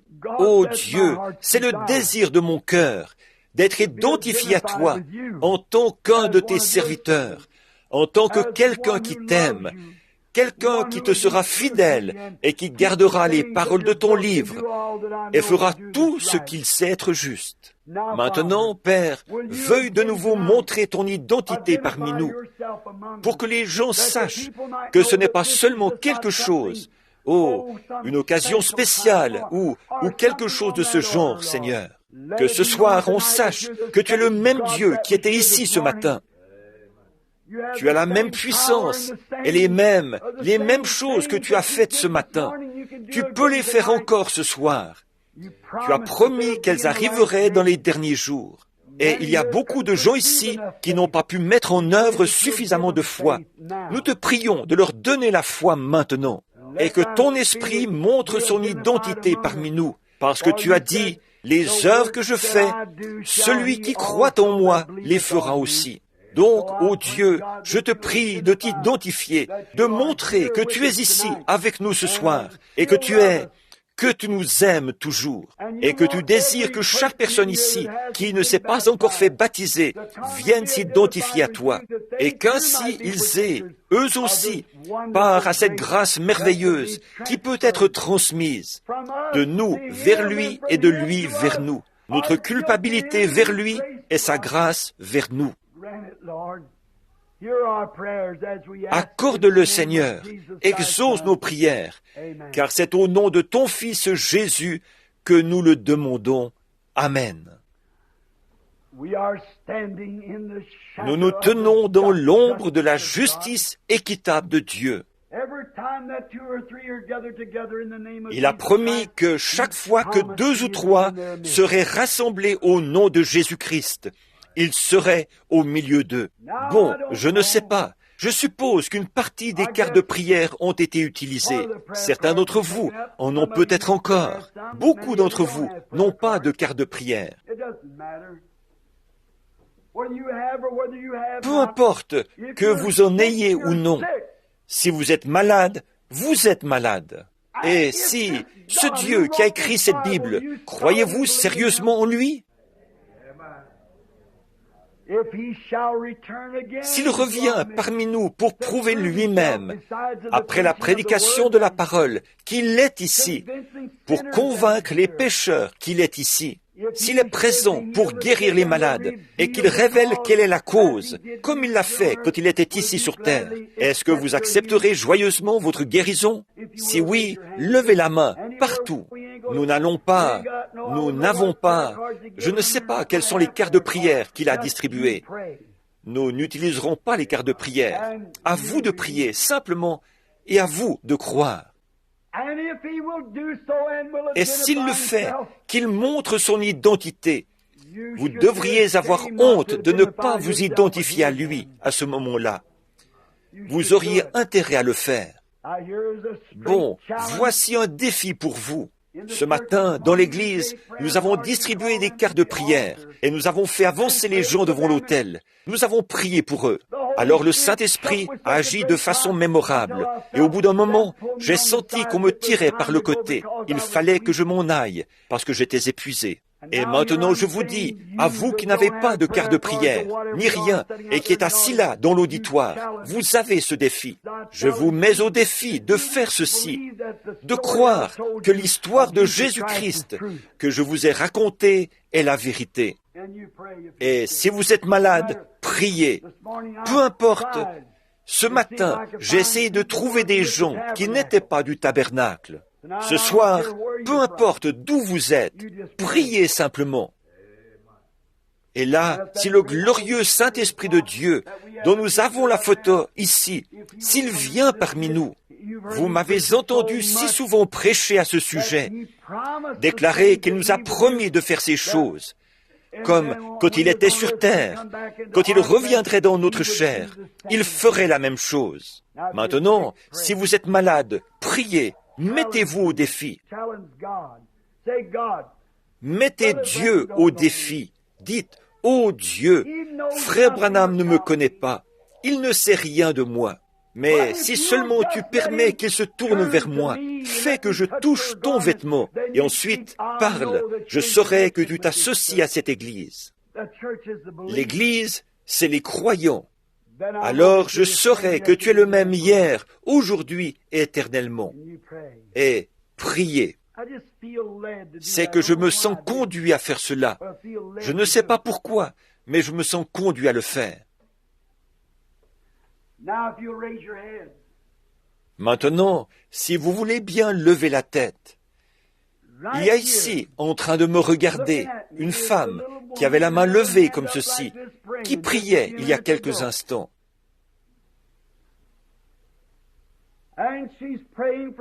Elle prie pour quelqu'un d'autre. Pour autant que je le sache, je n'ai jamais vu cette femme de ma vie. Elle m'est tout à fait inconnue. Mais elle prie pour sa fille, au sujet d'une opération. Vous ne venez même pas de cette région. Vous venez du Texas. C'est ainsi dit le Seigneur. Est-ce que vous avez une carte de prière? Non, vous n'en avez pas besoin. Croyez de tout votre cœur. Comment est-ce que j'ai su à quel sujet vous étiez en train de prier? Ne voyez-vous pas que le Dieu du ciel révèle les secrets du cœur? N'est-ce pas ce que Daniel a dit à son époque? Dieu révèle les secrets du cœur. Il y a une dame assise à côté de vous, là.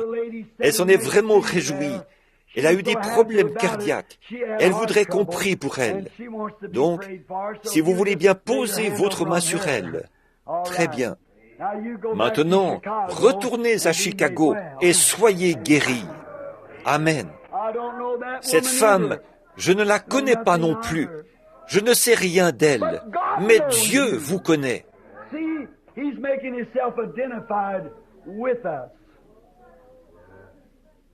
Voyez, il s'identifie avec nous. Si tu peux croire, tout est possible. Cette petite dame juive, assise ici, elle aussi, elle priait. C'est vrai, vous étiez en train de prier pour que je m'adresse à vous. J'ai vu quelle était la nature de vos ennuis ce matin, mais je n'en ai pas parlé. Mais vos problèmes de pied qui vous ennuient, ils vont s'arranger. Donc, ne vous faites pas de soucis.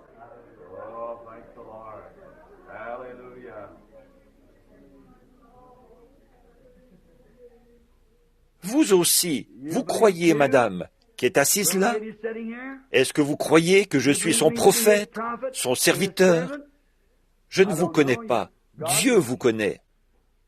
Mais s'il est l'Esprit de Dieu avec nous, alors il fera ce que faisait Jésus. Vous étiez en train de prier, et j'ai senti quelque chose qui m'a tiré vers vous. L'ange de l'Éternel est là, à côté d'elle. Si vous croyez, vos ennuis cardiaques cesseront, et votre arthrite aussi. Vous vous appelez Madame Wisdom. C'est ça. Rentrez chez vous et soyez guérie, Madame Wisdom. Je n'ai jamais vu cette femme de ma vie, mais il est Dieu, si vous voulez seulement le croire. Regardez ici. Vous voyez cette dame assise là, qui tient sa main comme ceci, devant sa bouche? Vous ne voyez pas cette lumière qui se tient juste au-dessus de cette dame, là? Regardez un peu, ça s'approche d'elle. Ça s'ouvre à mes yeux. Elle a des problèmes de foie. Elle souffre d'un problème hépatique. C'est un problème de vésicule biliaire. Mais vous êtes Madame Palmer, c'est ça. Voilà, je me rappelle qui. Je ne voyais pas seulement en vision. Là, je vous vois assise à côté de frère Palmer. C'est juste, sœur. Maintenant, repartez guérie. Croyez de tout votre cœur. Il y a aussi une dame assise derrière elle, qui a levé les yeux, d'un air un peu étonné, juste derrière elle. Vous croyez que les problèmes d'amygdale de ces deux enfants vont s'arranger, sœur? Et les vôtres aussi? Alors, rentrez chez vous, réjouissez-vous et soyez heureuse. Posez votre main sur les bébés, les deux qui ont ces problèmes. Et votre problème a disparu lui aussi. Vous êtes guéris au nom du Seigneur Jésus. Tous les trois, vous vous rétablirez. Soyez rétablis. Ne voyez-vous pas que le Dieu vivant vit aujourd'hui? Il est tout aussi merveilleux où que ce soit, n'est-ce pas? Ne voulez-vous pas vous identifier à lui? Bien sûr que si. Bien sûr que vous voulez le faire. Maintenant, courbons la tête pendant un instant, avant que Cela m'affaiblit vraiment beaucoup. Combien de gens voudraient qu'on pense à eux dans la prière en ce moment, voudraient dire, « Oh Dieu, sois miséricordieux envers moi. Maintenant, je veux croire au Seigneur Jésus. Je veux que tous mes ennuis soient réglés maintenant même. » Que Dieu soit avec vous. Seigneur, toi qui as ressuscité Jésus d'entre les morts, Dieu du ciel, je te prie de leur part, pour que cette heure puisse être celle où ils croiront, où ils s'avanceront, s'ils ne l'ont encore jamais fait, pour s'identifier à Jésus-Christ, ici, dans le baptistère, ce soir. Car l'Écriture dit que si nous sommes ensevelis avec lui, ce que nous montrons par le baptême est que nous avons part à sa mort, nous aurons aussi part à la résurrection avec lui. C'est une promesse.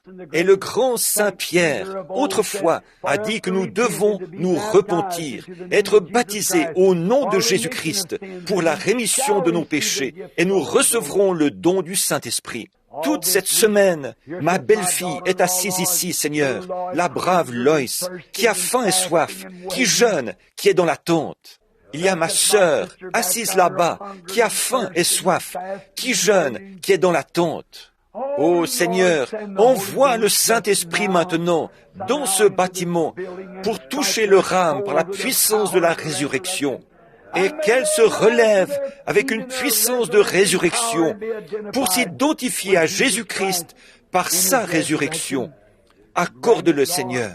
Pardonne chaque péché, omets tout ce qui n'est pas juste, Père, et donne-nous ta grâce. Nous t'en prions au nom de Jésus-Christ. Guéris tous ceux qui sont malades et souffrants, Seigneur. Tu es ici. Tu es Dieu. Tu as prouvé que tu es Dieu. Et nous faisons cette prière, connaissant la nature de ton esprit, sachant que tu as accompli certaines choses, et qu'ensuite tu as disparu du milieu d'eux. Tu es parti ailleurs, dans une autre ville, et reparti encore. Mais tu as laissé une trace qui indiquait que le Dieu vivant est en vie. Je prie, Seigneur Jésus, que ceci soit gravé dans le cœur des gens, de sorte qu'ils n'oublieront jamais que le Saint-Esprit est présent pour guérir, pour sauver et pour remplir de sa bonté. C'est au nom de Jésus que nous t'en prions. Amen. Maintenant, combien de personnes ici doivent se faire baptiser? Levez la main, s'il vous plaît, vous qui avez préparé vos affaires. Vous pouvez vous préparer à entrer dans l'eau dans quelques instants. Et maintenant, alors que nous nous attendons au Saint-Esprit pendant quelques instants, combien de personnes ici n'ont pas encore reçu le Saint-Esprit et désirent, prient avec un ardent désir de recevoir le Saint-Esprit? Teddy, s'il te plaît, ou l'un de vous, venez tout de suite au piano. Nous allons maintenant chanter quelques cantiques, pendant que les femmes qui vont se préparer pour le baptême s'en vont dans cette pièce-ci. Que les hommes aillent dans cette pièce-là, ceux qui se préparent pour le baptême, pendant que nous mettons tout cela en place. Et là, nous allons nous attendre au Saint-Esprit afin qu'il vienne nous révéler les choses qu'il veut que nous fassions. Ensuite, nous éteindrons les lumières de la grande salle. Le ministre sera dans l'eau, là, derrière, et nous ferons la cérémonie du baptême. Un instant, avant d'éteindre les lumières, frère Evans, j'aimerais lire un passage de l'Écriture pendant que nous attendons un instant, si vous voulez bien. Pendant qu'ils commencent à se préparer, j'aimerais lire un passage de l'Écriture ici. Combien croient que Dieu est infini? Bien sûr, il est ici maintenant. La seule chose que vous ayez à faire pour recevoir le Saint-Esprit, c'est de vous lever et de l'accepter. Oui, sa puissance a prouvé qu'il est ici. Comment est-ce qu'on pourrait avoir le moindre doute? Sa présence sainte et bénie inonde notre âme. J'aurais envie de crier et de toutes mes forces sa bonté et sa miséricorde qui dure à toujours et à perpétuité. Il est ici, mon cœur brûle, il est rempli de joie et d'allégresse à cause de sa présence. Avant qu'ils éteignent les lumières, je lirai dans Actes chapitre 1. Et je crois que tout homme, tout prédicateur, toute personne ici, évangéliste ou quoi qu'il soit, doit reconnaître ceci. Dieu est infini. Dieu ne peut pas faire quelque chose d'une façon pour ensuite changer et le faire comme ceci, le faire autrement. Il le fera forcément de la même façon chaque fois, n'est-ce pas? Voici ce que Dieu a proclamé. Hommes israélites, écoutez ces paroles. Jésus de Nazareth, cet homme à qui Dieu a rendu témoignage devant vous par les prodiges et les signes qu'il a opérés par lui au milieu de vous, comme vous le savez vous-même. Quel signe a-t-il opéré pour prouver qu'il était le Messie? De connaître les pensées de leur cœur, n'est-ce pas? C'est ce que Pierre a dit. Par des signes et des prodiges, Dieu a prouvé qu'il était avec lui. Cet homme, livré selon le dessein arrêté, selon la prescience de Dieu, vous l'avez crucifié, vous l'avez fait mourir par la main des impies. Dieu l'a ressuscité en le délivrant des liens de la mort, parce qu'il n'était pas possible qu'il soit retenu par elle.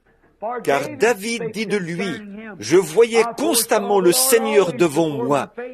Il est à ma droite, et je ne serai point ébranlé. » C'est pourquoi mon cœur est dans la joie, et ma langue dans l'allégresse, et ma chair reposera avec espérance. Car tu n'abandonneras pas mon âme dans le séjour des morts, et tu ne permettras pas que ton sein voie la corruption. Tu m'as fait connaître le sentier de la vie. Tu me rempliras de joie par les regards de ma face. Hommes, frères, qu'il me soit permis de vous dire librement au sujet du patriarche David qu'il est mort, qu'il a été enseveli et que son sépulcre existe encore aujourd'hui parmi nous. Comme il était prophète, qu'il savait que Dieu lui avait promis avec serment de faire asseoir un de ses descendants sur son trône. C'est la résurrection du Christ qu'il a prévue et annoncée en disant qu'il ne serait pas abandonné dans le séjour des morts et que sa chair ne verrait pas la corruption. C'est ce Jésus que Dieu a ressuscité. C'est pourquoi nous en sommes témoins.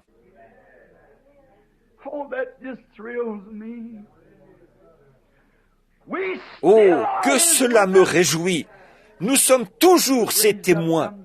Il est ressuscité des morts. Il est vivant ce soir. Élevé à la droite de Dieu, il a reçu du Père le Saint-Esprit qui avait été promis et il a répondu, comme vous le voyez et l'entendez. Car David n'est point monté au ciel, mais il dit lui-même, « Le Seigneur a dit à mon Seigneur, assieds-toi à ma droite, jusqu'à ce que je fasse de tes ennemis ton marchepied. » Que toute la maison d'Israël sache donc avec certitude que Dieu a fait Seigneur et Christ ce Jésus que vous avez crucifié. Quelle langue parlait-il donc là pour que des gens de toutes les langues du monde le comprennent? Après avoir entendu ce discours, les gens des différents peuples, eurent le cœur vivement touché, et ils dirent à Pierre et aux autres apôtres, « Hommes frères, que ferons-nous » Il y a quelques instants, ils les trouvaient fous. Maintenant, après la proclamation de ce puissant message adressé aux gens de toutes les nations qui étaient là, « Hommes frères, que ferons-nous » C'est alors que vient l'ordonnance. C'est alors que Pierre leur dit, « Repentez-vous et que chacun de vous soit baptisé au nom de Jésus-Christ pour le pardon de votre péché, et vous recevrez le don du Saint-Esprit.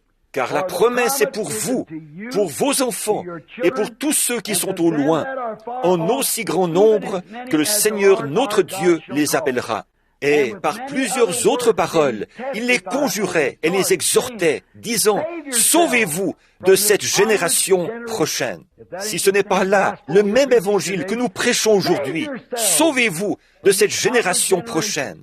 Beaucoup de signes et de prodiges qui s'accomplissent, la présence de Jésus-Christ qui montre qu'il est vivant, et la même directive qui était donnée là-bas quant au baptême, c'est cette même directive qui est donnée ici, à cette chair, ce soir.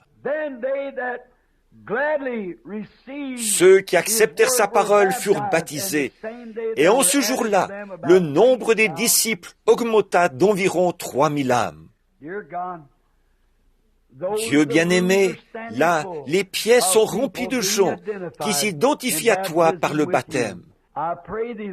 Seigneur, je te prie de leur part d'avoir la bonté, Seigneur, en cette heure, lorsqu'ils sortiront de l'eau, que quelque chose leur arrive, que leur âme soit remplie du Saint-Esprit, qu'ils sortent de l'eau et qu'ils aillent te manifester en prêchant l'Évangile, en enseignant à l'école du dimanche, en parlant en langue, en interprétant les langues, en accomplissant des signes, des prodiges et des miracles, et par-dessus tout, que l'amour de Dieu brûle dans leur âme, par la douceur, la bonté, la patience et l'humilité. Seigneur, je te les confie. Ce sont les trophées de cette série de réunions de réveil. Je te prie de prendre soin d'eux. Et un jour, comme je suis ici, en train de prier sur ta Bible, après avoir prêché ce qu'elle contient, proclamer de tout mon cœur ce que je pense être la vérité, comme tu me la révèles. Seigneur, nous attendons leur baptême, tout comme nous tous, ici dans l'auditoire, nous attendons la résurrection. Et un jour, Seigneur, alors que nous serons ensemble dans les lieux célestes, qu'il vienne un bruit du ciel, la trompette retentira, et les morts en Christ ressusciteront premièrement, que nous soyons enlevés avec lui à la rencontre du Seigneur dans les airs, pour être avec lui pour toujours. Accorde-le, Père. Garde-nous en bonne santé, heureux et remplis de zèle. Nous ne recherchons pas l'argent. Nous ne cherchons pas à avoir la vie facile. Tout ce que nous voulons, c'est être comme Jésus. C'est à lui que nous voulons nous identifier, avec la sorte d'esprit qui était en lui, humble et doux, toujours occupé aux affaires du Père. Seigneur, au moment où nous terminons cette série de réunions de réveil, et où ces chères personnes, en grand nombre, vont s'identifier, veux continuer à t'identifier en leur donnant le Saint-Esprit. Accorde-le, Père. Bénis ce petit tabernacle. Bénis chaque prédicateur, chaque personne qui est venue, chaque assemblée qui est venue ici. Seigneur, je te prie d'envoyer un réveil dans toutes les assemblées à travers le monde. Et nous les verrons se rassembler d'un même cœur et d'un même accord. Et ainsi la grâce de Jésus-Christ, qui produit l'enlèvement, nous sera donnée. C'est au nom de Jésus que nous le demandons. Amen. Maintenant, les lumières de la salle principale vont être éteintes pendant un moment. J'ai prié sur ces mouchoirs. Donc maintenant, les lumières vont être éteintes pendant un court moment. Et donc, restez tranquilles. Et le ministre baptisera les gens l'un après l'autre, jusqu'à ce que ce soit terminé.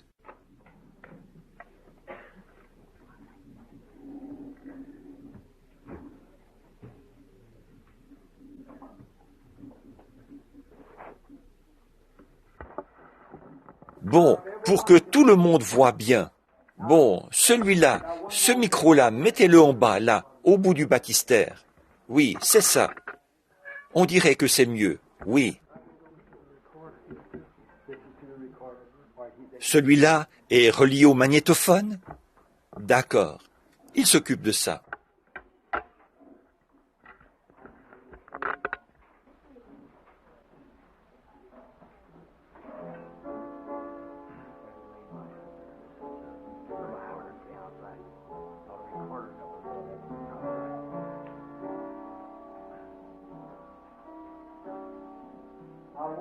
J'aurais voulu faire ceci moi-même ce soir.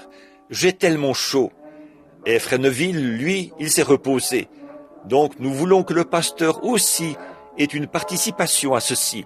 Un frère vraiment bien. Dans quelques instants, les lumières seront éteintes dans la salle principale.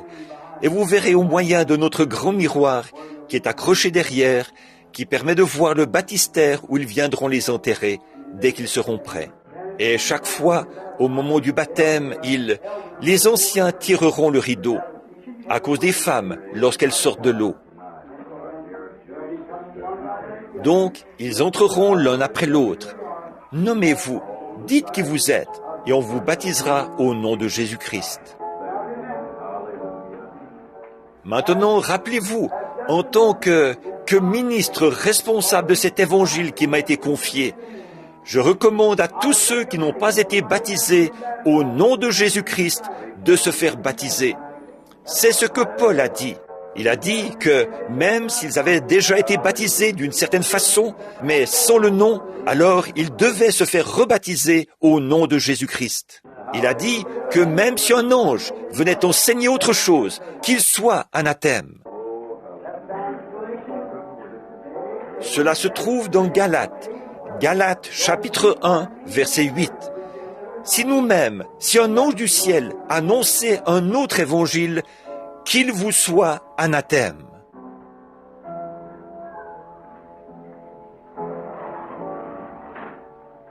Bon, avant qu'on commence la cérémonie, est-ce que tout le monde voit bien?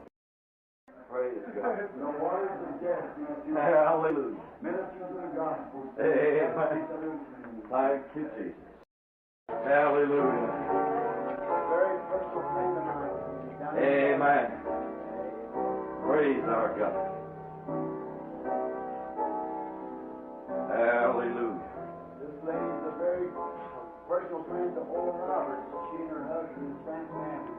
Amen. Another thanks be to God. Soul winner for God. Brother Oral Roberts. Just easy because one of my worthy friends also. That's right, Lord. Like Jesus. Yes. Have your way now, for we ask it in Jesus' name. Amen.